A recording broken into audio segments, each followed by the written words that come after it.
meu querido aluno, minha querida aluna da nossa Escola Bíblica Dominical da classe de juvenis. Sejam bem-vindos a mais uma aula da nossa Escola Bíblica, que está sob a coordenação pedagógica da nossa missionária Dirley Batista. É uma grande alegria poder revê-los, embora ainda estejamos com nossas aulas gravadas devido às restrições sanitárias da Covid-19. Espero que este vídeo alcance a cada um de vocês com graça, com bênção, com edificação, e que todos possam estar bem, guardados e guarnecidos pela mão poderosa do nosso Deus. Vamos orar antes de iniciar nossa aula?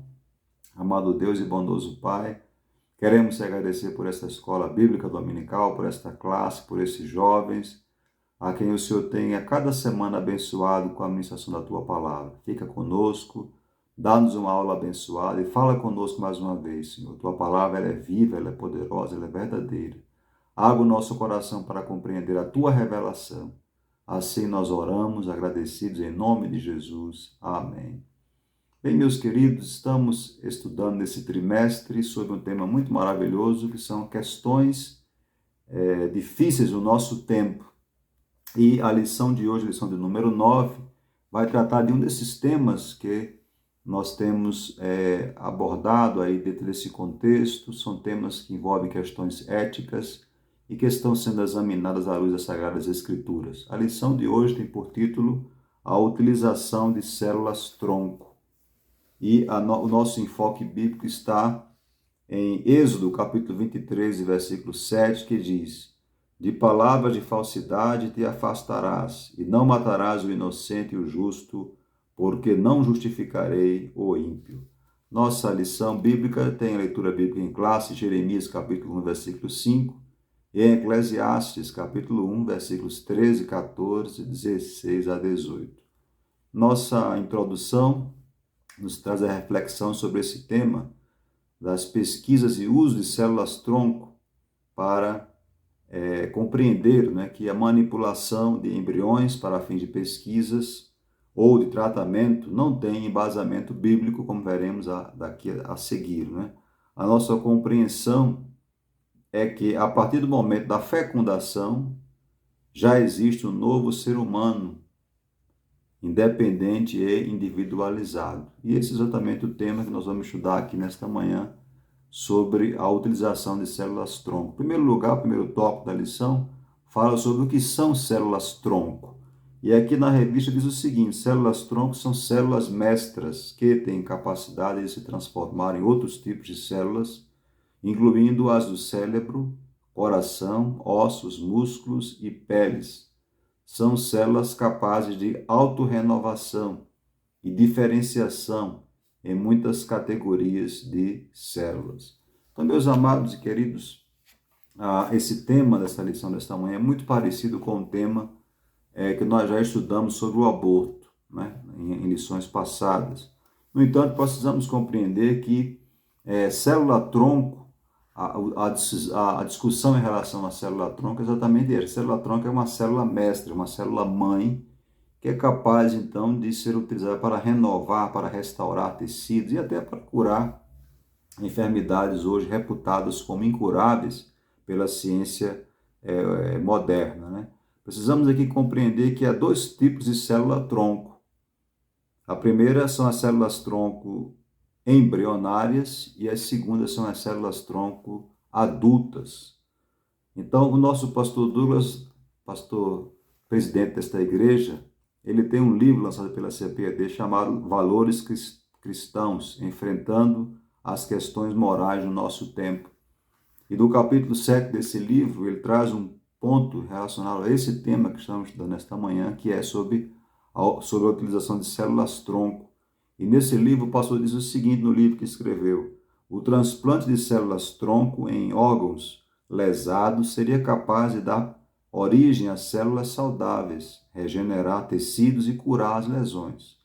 Pesquisadores acreditam que a cura de certas doenças, tais como câncer, lesões na medula espinhal, diabetes, Parkinson e Alzheimer, além de esquizofrenia, podem se beneficiar desse tipo de pesquisa.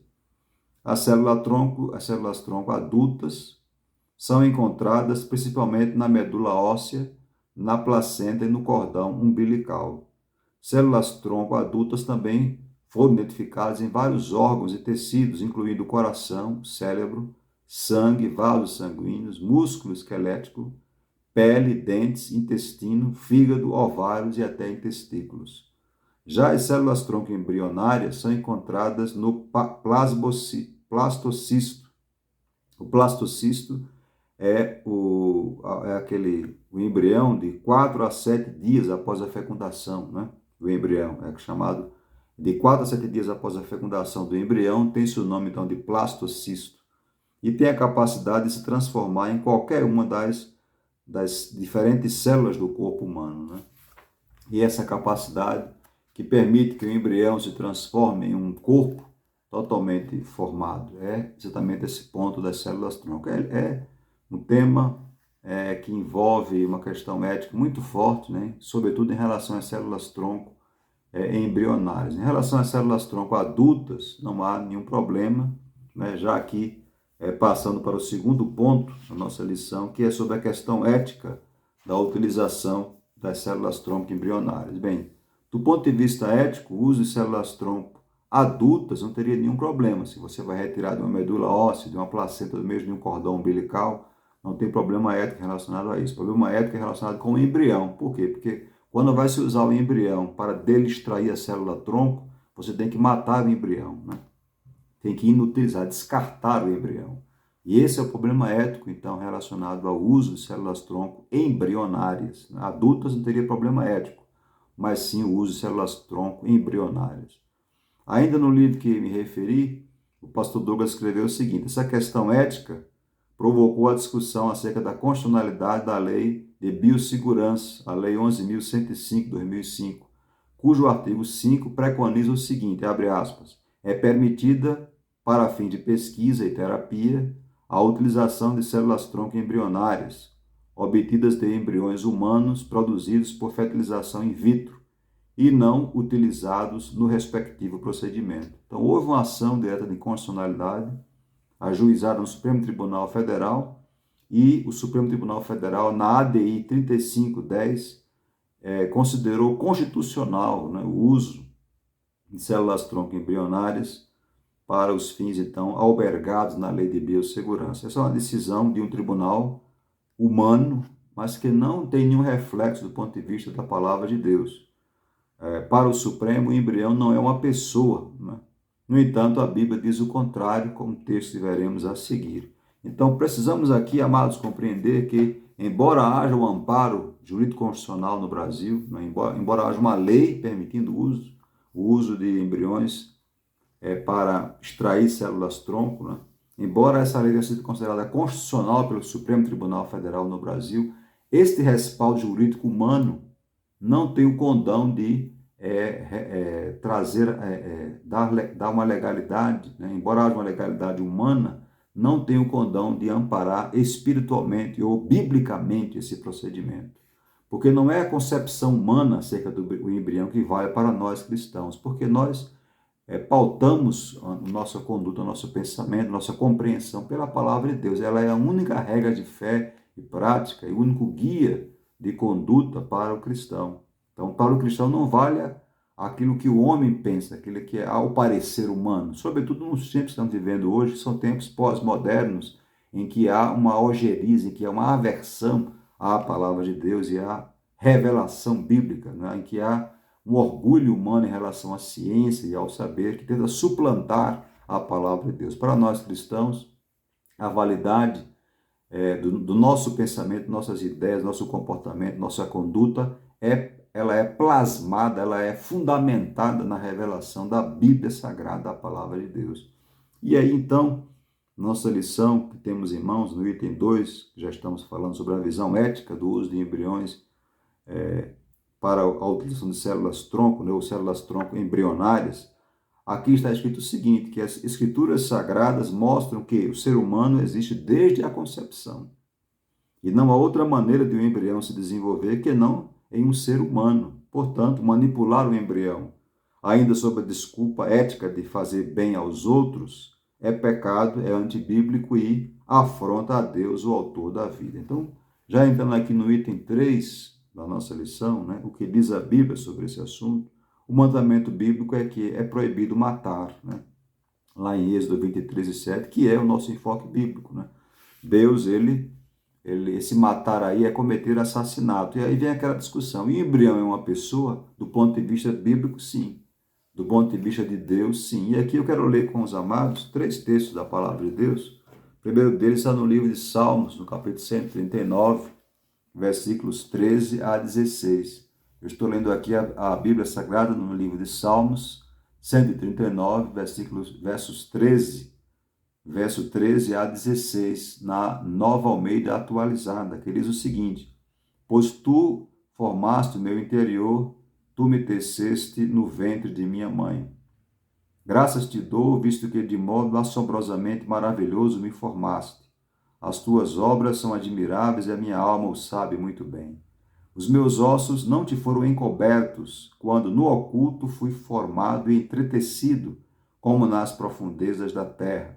Os teus olhos viram a minha substância ainda informe, e no teu livro foram escritos todos os meus dias, cada um deles escrito e determinado, quando nenhum deles ainda existia. Então veja, amados, a revelação da palavra de Deus aqui nesse texto, muito maravilhosa, quando o texto bíblico nos diz que Deus estava ativo, né?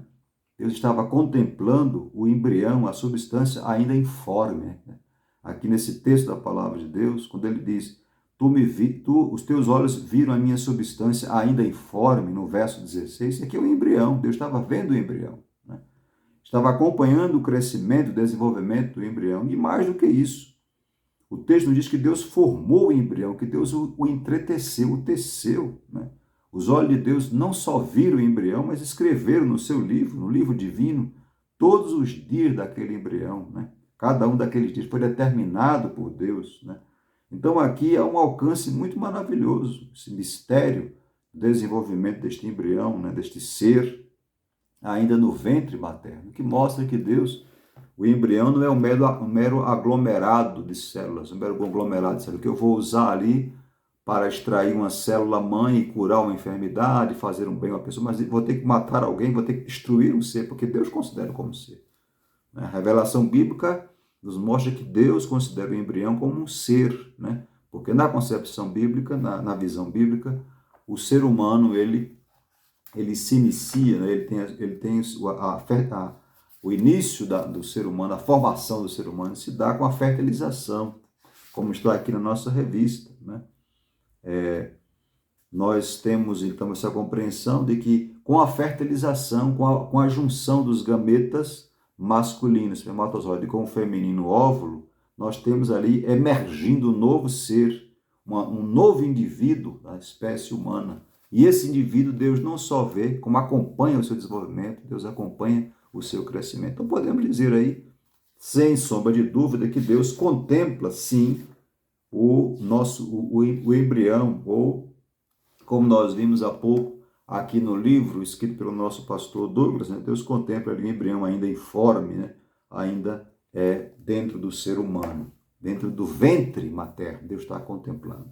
Há ainda um outro texto que fala sobre esse assunto, que nós temos também aqui em mãos, que eu quero que você acompanhe na sua Bíblia, se assim puder, que é o livro de Jeremias, capítulo 1, versículo 5. Está também a nossa leitura bíblica aqui em classe.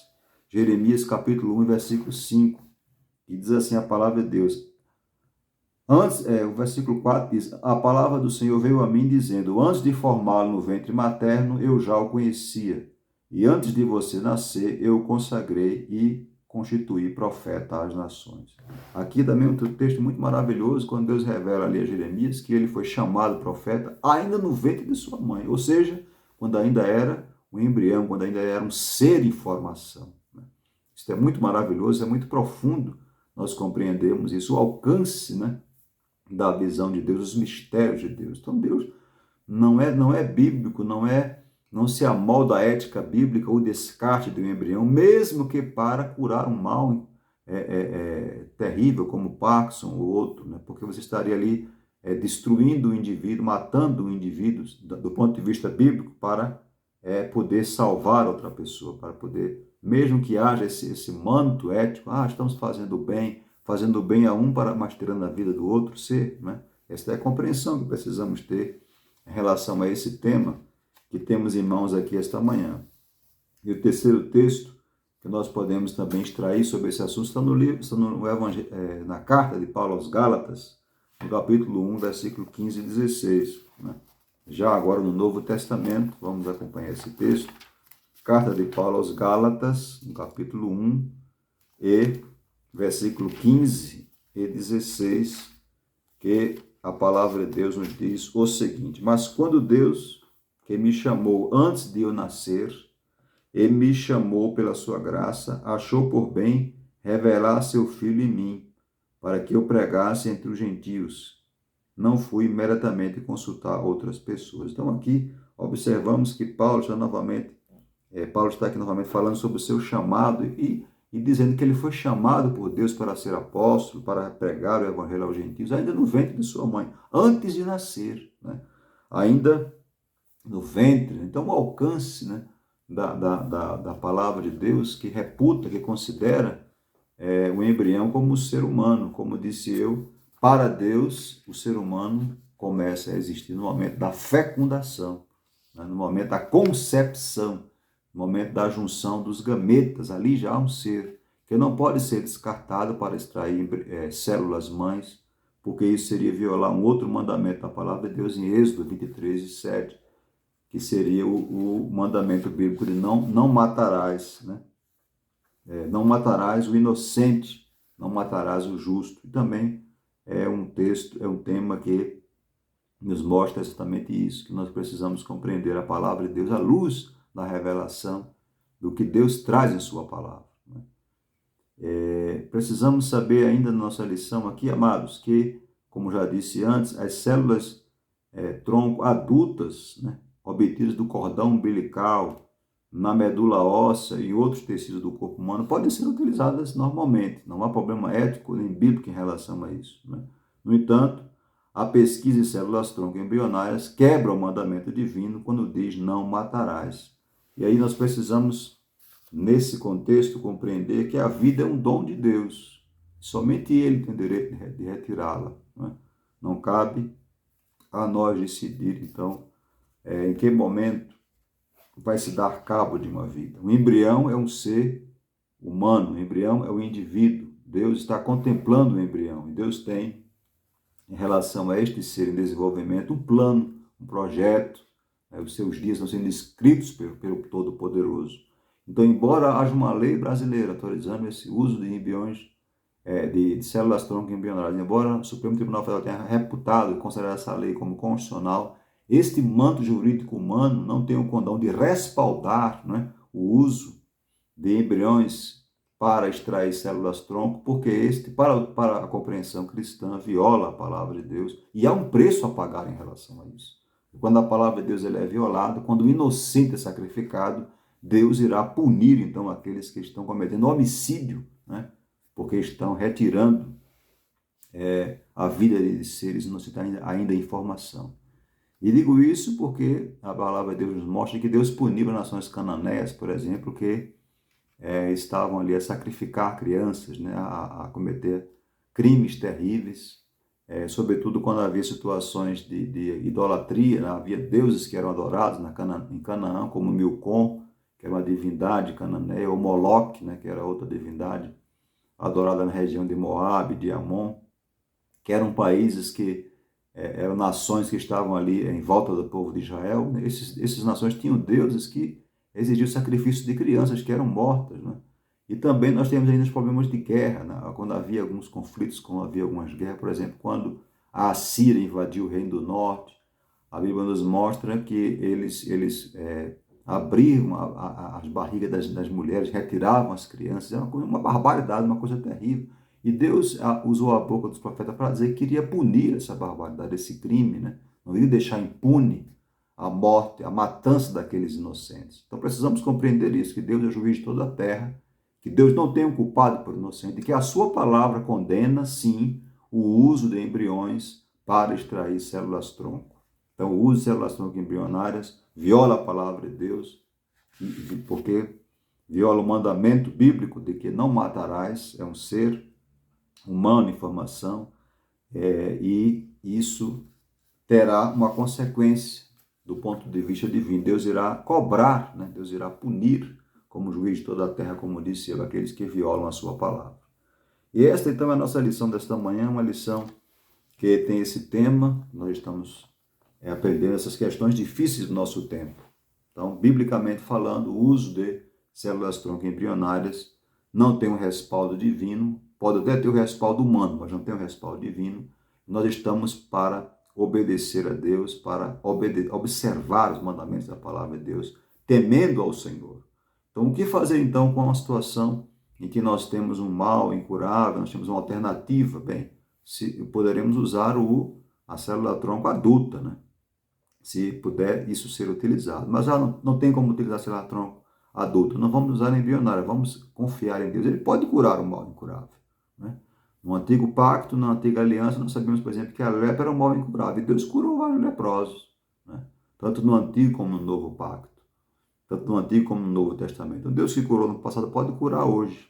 O que eu não posso fazer é me valer de meios que contrariam a palavra de Deus para obter, então, um benefício. Deixar que Deus atue, Deus é soberano, e Ele sabe todas as coisas. Amém, meus queridos? Que Deus abençoe a todos. Vamos orar, agradecendo ao Senhor por esta aula desta manhã. Amado Deus e bendito Pai, te agradecemos pela Tua palavra, que Deus nos venha nos dar temor da Tua palavra, Senhor, que possamos verdadeiramente abraçar os Teus mandamentos, crer na Tua palavra, porque a Bíblia Sagrada é um livro preparado por Ti, inspirado pelo Teu Espírito Santo, para ser crido e para ser obedecido. E a Tua palavra nos diz para não matarás, é um dos mandamentos, Teus preceitos sagrados.